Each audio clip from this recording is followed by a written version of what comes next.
Old Glory, the Stars and Stripes, the American flag, built out of 2x material. You want to see how I built it? Well, that is today's project at the Maker Shop. Let's get to it.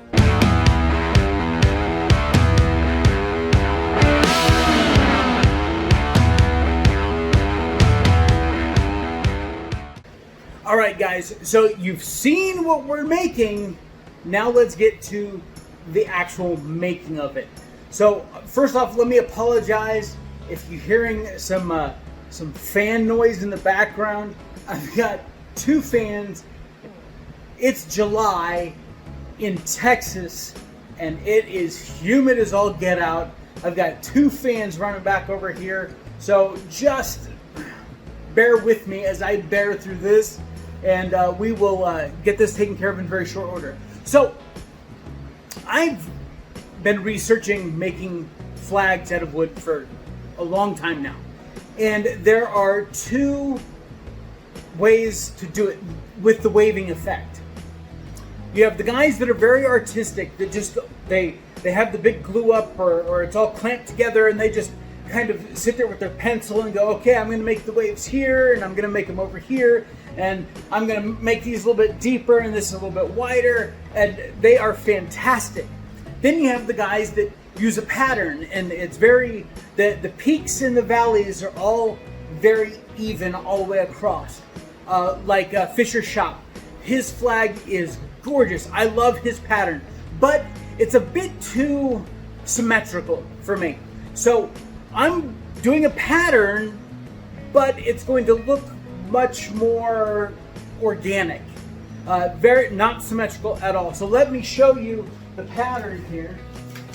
And right now I just have it printed out on pieces of paper. I'm going to cut this out, get it glued onto this hardboard here, and then we're going to cut out our template so that we can then measure out for each of our pieces. And the lumber that I'm using, well, let's talk about the template first, okay? This is 5 pages, and as you can see, that's it for page 2. Not much going on there. Well, it's upside down. Whoops, should have checked. That's it. Page 1, also not a whole lot. The reason being is that I know that carving the stars and getting the stars laid out can be a real pain in the donkey, and so I'm trying to, I don't want it to be flat. I do want it to have some raise to it. And my thinking is that when you look at a flag waving and it's full out waving, there aren't as much play by the pole as there is by the end. It's kind of like in the middle, you know, that you have the big waves. And if we get to page 3 and 4, you guys will see that there's a lot more wave action. It's getting much deeper and much crazier. So I have 5 pages here. So I'm going to use a 48-inch long template. And the reason for that is each of these tick marks that you see here on this piece of paper are actually 3/4 of an inch away from each other. So that means from the first board, which is at 0, all the way over to here, that's where the 13th board is going to start. So yeah, it's got to be, the template has to be longer than the 37 inches that we're going. And we are doing a 37-inch wide by 19.5 flag. That is a standard size, and I will put a link down in the description below to the flag calculator. And so if you only wanted to do 24 inches long or wide for a flag, then you could type in 24 and it would tell you how tall it needs to be. And it breaks down how big, how wide the union needs to be, how tall the union needs to be, how tall each line needs to be. The reason why all of us go for 37 inches is because it gives us 1.5 inches for each board. That's the width, or the height in this case, because we're going vertical, of each board. So here is the lumber that I'm going to be using to make this flag. Yep, that's it. This is a 1x10, and these pieces are just rough cut down to about 39 inches or so. I will be cutting them back to the 37, but I'm going to rip all of these down into 1.5 inch pieces.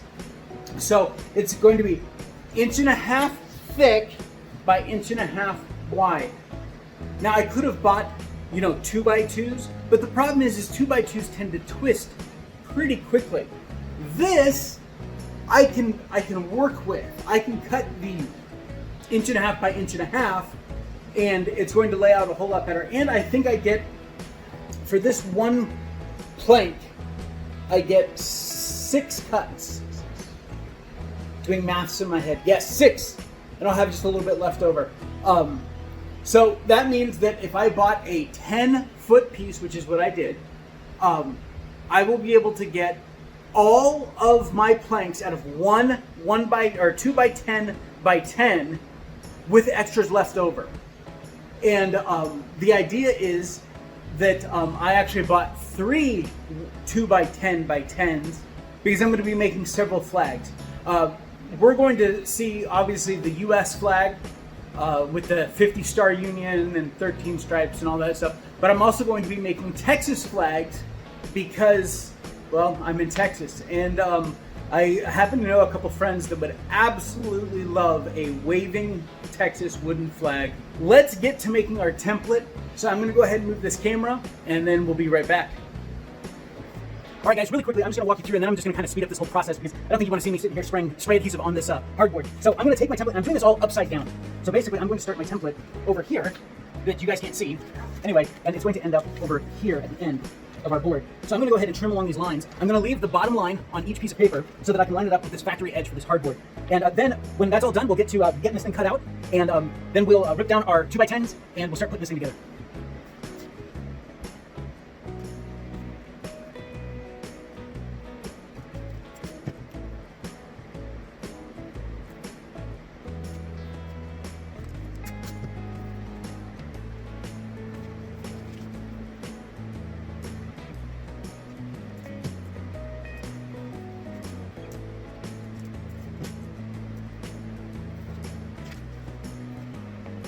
We have all of our pieces cut to pretty much the final length, and they're just right at 37 inches.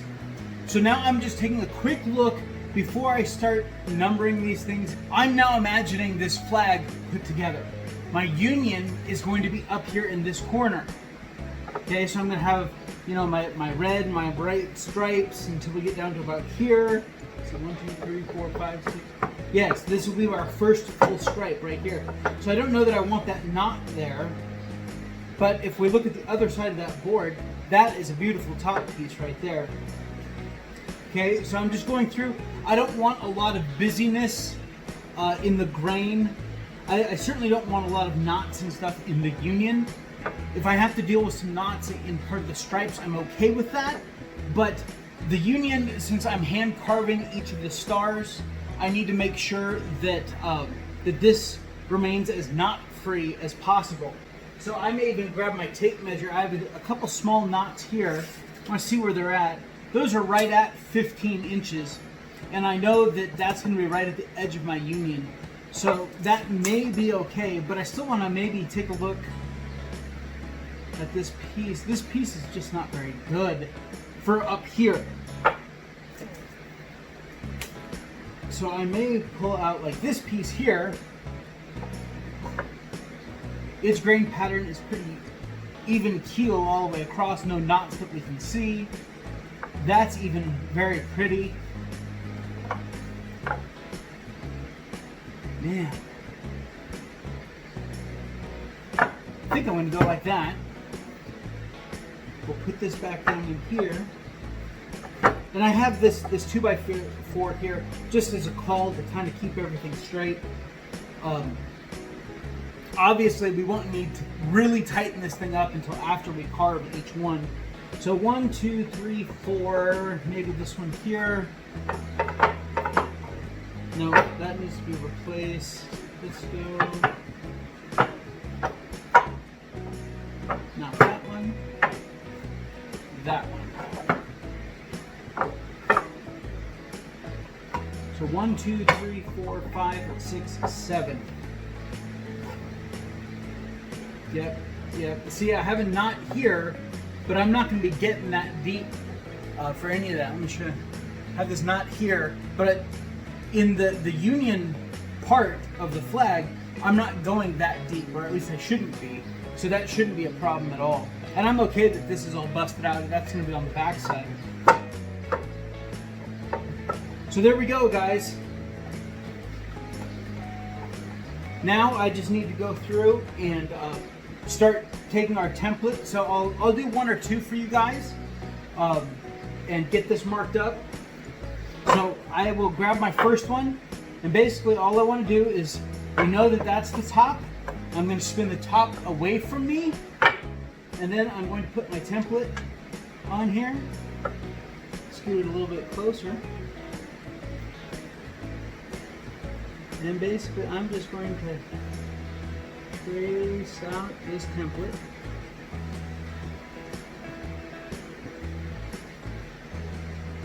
Don't let the template move.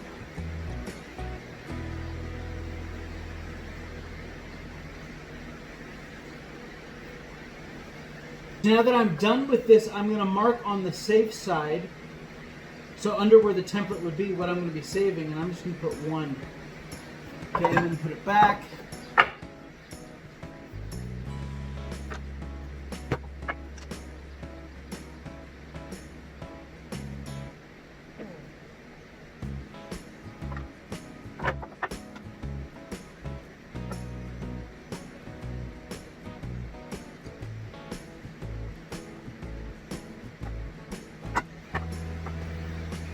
All right, guys. This is the last one. This is board number 13, and you remember that I made this a 48-inch piece, and you can see I've only got about 1 3/4 inches, almost 2 inches left on this template before I ran out. So I'm glad that I made it longer. So if you're gonna do this, remember, even though the whole project's only 37 inches, each piece, because it's being offset, that template needs to be longer. So this template should hold up a very long time, as long as I take care of it. So I gotta find a special home for it.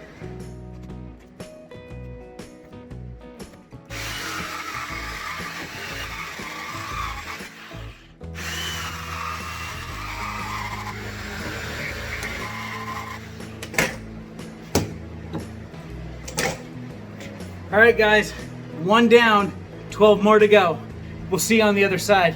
I've got them all trimmed up, and this is the basic rough shape of what our flag is going to look like. Ultimately, I'm going to need to get a bandsaw that I can make these cuts with. That would be so much faster. There's a lot more to do, but as you can see, we've got some beautiful waves in here, and the part where the union is going to go is going to be much flatter. I'm going to work in some of these smaller ones. I'm going to feather these in here so that there is a little bit of a wave there, but it's going to be a whole lot easier to apply the stencil. I just need to make sure that I don't have a lot of squeeze out on the top side, because everything will be stained at that point.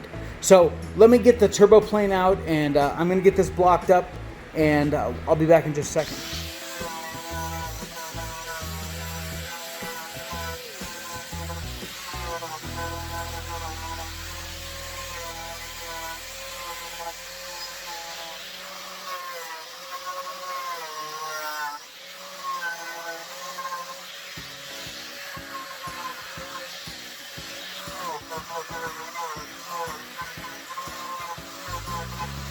Man, this thing makes a mess, and I have to say that this is the most fun I've had with a woodworking tool in a very long time. This thing makes some serious chips though. It's ridiculous. I'm gonna have to take my blower to myself and clean up before I go in the house. But yeah, I'm gonna continue working on this, and then when we get to the next stage, I will I'll bring you guys back in, and we'll take a look at it then. All right, catch you in now. All right, guys, so as you can see, I've got this ground down pretty good with the turbo plane. That thing is fantastic, let me tell you. And now I'm going to go at it with some flat discs. I'm starting with 60 grit. Start smoothing this out a little bit. I'll move up to 120 flat disc, and then from there I will go to probably 180 or 220, and between the random orbital, there we go, that's the word, or possibly even just hand sanding it. And once I get it up to 220, then we will move on to the next step. So I'll give you guys some footage of me using the flat disc, and then we'll go from there.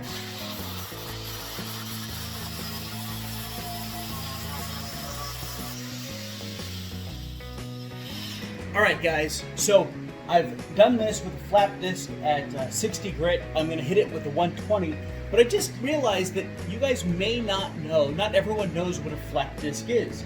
So let me come on in here. This is a flat disc, okay? And basically it's a bunch of pieces of really rigid sandpaper. And so this is all the 120 grit sandpaper, and it works on an angle grinder. And so this is great for removing big chunks of stuff. As you can see, I've gotten a lot of the big hard lines out of this with the 60 grit. So now I'm going to hit it with the 120, and that'll get it even smoother, and then I'll move up the grades of grit of sandpaper. 120 is what I have for a flat disc. That's the highest that I have for a flat disc. So then I'll move on to random orbital sander. I don't know why I can't think of that name today. Random orbital sander, or just doing it by hand. So this is going to be the most time laborsome part of this project, but I want to get it pretty smooth. I don't mind a few bumps here and there, because I mean, this is a rustic flag. This isn't some mass-produced thing. This is, everyone is unique, and so I don't mind having the occasional little blemish or something like that. That just shows people that, hey, this thing was handmade. So I'm gonna go ahead and get this attached and get to work on this, and I'll catch you guys in just a little bit.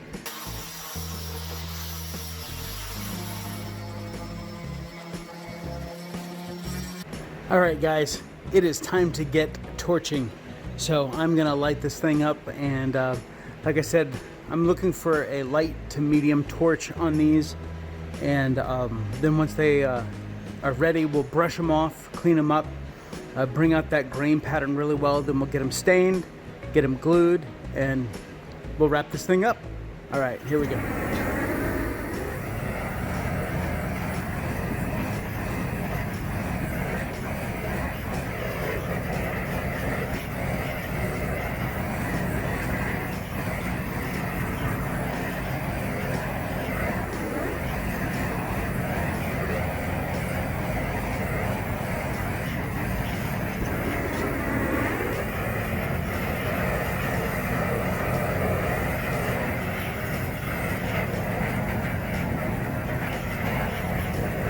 All right, guys, so we have all of our wood burned now.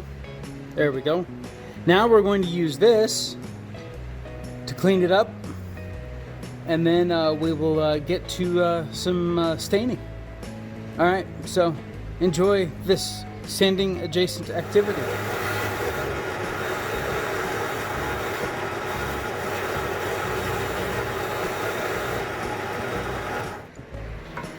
All right, guys. Well, let me tell you, this worked a whole lot faster than the drill with this attached. So, thank God for my stupid little central machinery drill press. It's not the best drill press in the world, but you know what? For my needs, it works perfect. So here's my stencil, and make sure that you're putting it so that the point of the stars are up. And as you can see, it lines up perfectly. And basically, I'm going to press down on this so that it rolls appropriately. And now I'm going to mark all the individual boards so that I can take them off. Since this is going to be my blue, I want to paint my red and white stripes first. Now what I'm doing is I'm putting the tape, make sure I got this in the shot, putting the tape right on the pencil line. And then what I'm going to do is I'm actually going to take a knife and I'm just going to just gently score that right at the pencil line. For when I do the blue stain, I cut the fibers that are running between here, and hopefully the blue won't transfer into the white or the red area. All right, guys, so I am using Dover White. This is a Krylon paint and primer, durable, Cover Max technology, Dover White. It is going to be a gloss. Not that that matters, because I'm going to be doing a top coat over all of this anyway. But yeah, so I'm not going to put on a heavy coat because, again, I want the grain patterns to come out and stuff like that. And I'm going to try and keep it off the sides of the piece, just so that there's no problems gluing it up. So here we go.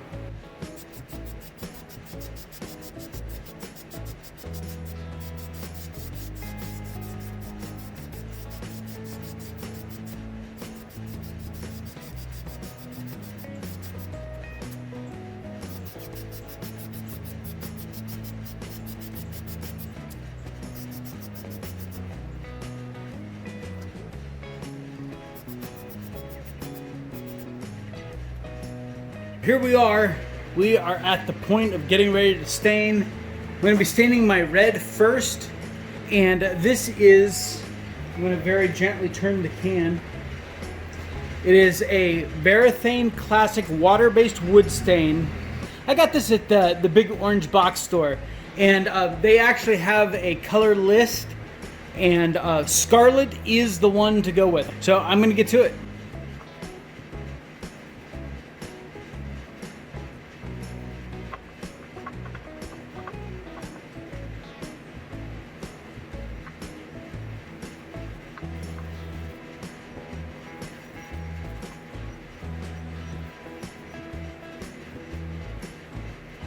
Alright guys, so everything is stained and touched up and stuff like that. I ended up putting 2 coats of the red and the blue, and just a few touch-ups with the white. And the Dover White actually came out really, really well.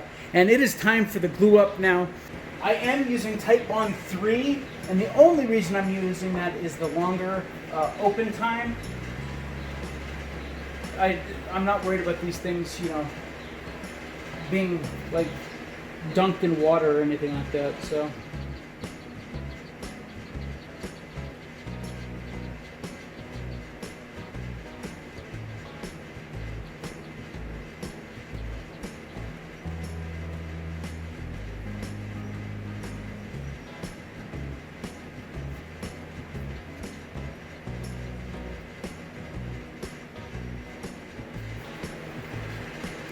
Whoops.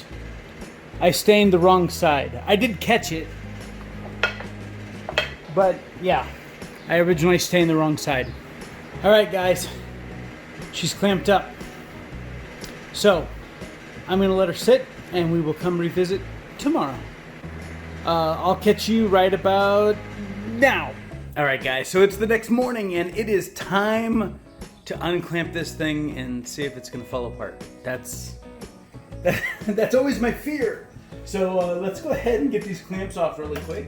I did come out here last night, I must confess. I came out and I cleaned up most all of the glue squeezed out. That's why it looks so good on the top today. And it's just, oh man, it looks so good. Here we go. Ooh, scary.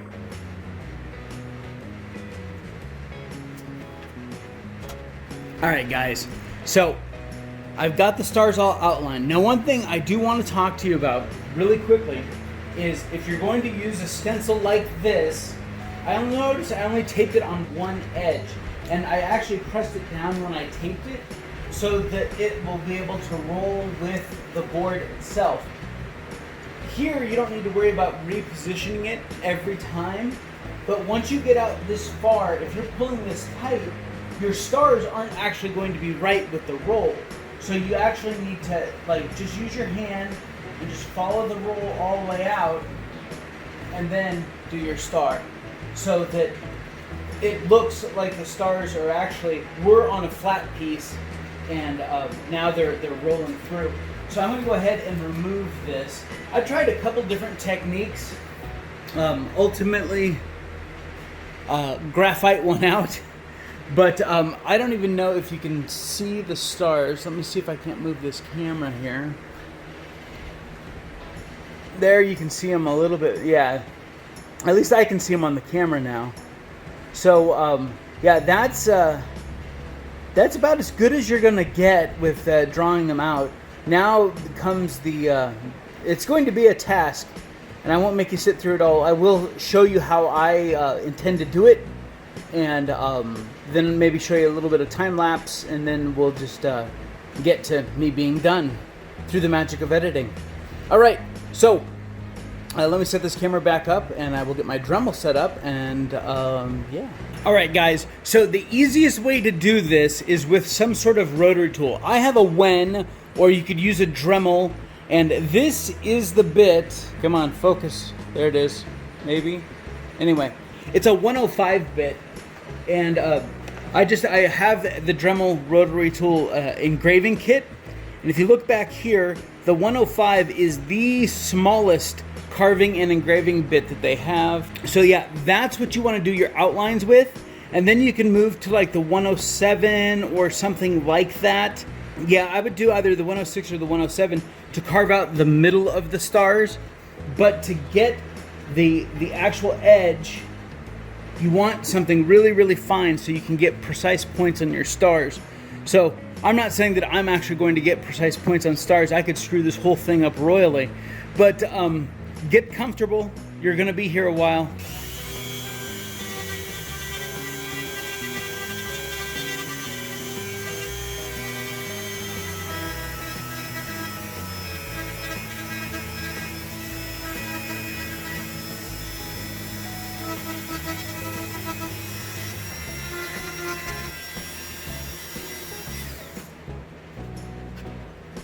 So this is the 107 bit, and it's the biggest little tip that we got for the engraving, and that's how I'm going to carve out the middle of the stars.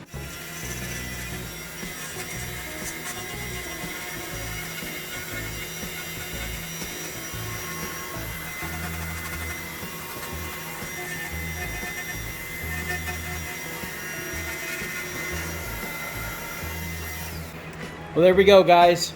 So I'm going to go back in with the 105, sharpen my points on some of the stars, and but I'm not going to put you guys through any more of that carving.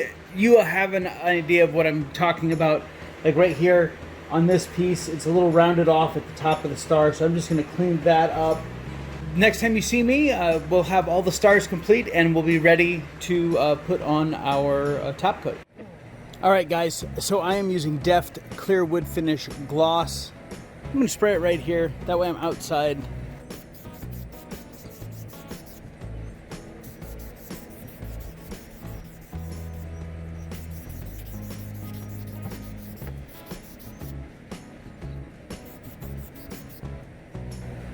Alright, now I let it set up and then hit it with another coat. And after 2 or 3 coats, I'll do a light sanding on it, and then hit it with the finish coat, and we'll be good to go. So yeah, I'm not going to bore you guys with all of that. Just know multiple coats, and we'll see the finished project. All right, guys, there she is. Old Glory, the old stars and stripes, the American flag, and now you know how to build one too. So I will put a link to the template down in the description below. It probably won't be there till tomorrow, simply because the file that I used to create it is at work. So, and I don't have access to the office right now. But am I proud of this thing? Hell yeah, I am. Am I going to sell it? No. There's too many little issues for me. Now, I'm not a perfectionist. I know that, especially when it comes to woodworking and stuff like that, getting perfect, I'm doing the air quotes there, is you end up chasing your tail there, and it's not very productive. But there are certain things that that obviously I need to pay closer attention to. Will I do this style again, where I stain individually after I carve? Yeah, but I think I need to be more mindful of each individual piece that I'm using, simply because some of them I had knots, like right here. And so carving this star into that knot proved where it just doesn't look very good. There's some small issues, like I don't know how that got, I mean, it's flat, so I don't know, maybe I sanded just a little bit too much. But, and then right in one of these seams somewhere, I can't see it right now, but I could see through to the other side, which means that there was no glue there. And I certainly wouldn't want to sell a product that was like that. You know, but I learned a lot doing this project, and I will definitely be doing it again.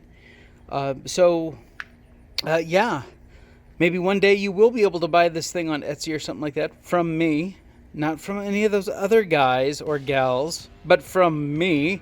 Hint, hint, nod, nod, know what I mean, know what I mean. So, I'm going to make a Texas flag. I'm not going to make a video about it because you guys see how they are being made. I am thinking about opening up an Instagram account, though, so that I can post pictures of the different projects as I get them done. And, of course, you know, I'm always thinking toward the future, and I know that Patreon might be something that is in my future.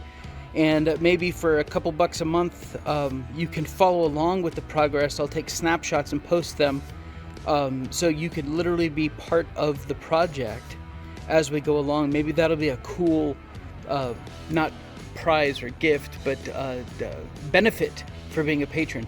So if you guys have any ideas as to what benefits I could offer, and I'm not talking about having multiple tiers, just, you know what, $5 a month, you know, and help me, you know, buy supplies or, you know, come up with new ideas. You guys let me know down in the comment section below. If I had a Patreon page, what kind of benefit or benefits would you like to see on it? What do you think of the flag? All right, guys, this is Vic with the Maker Shop, and I want to say thank you very, very much, and for checking out the new channel.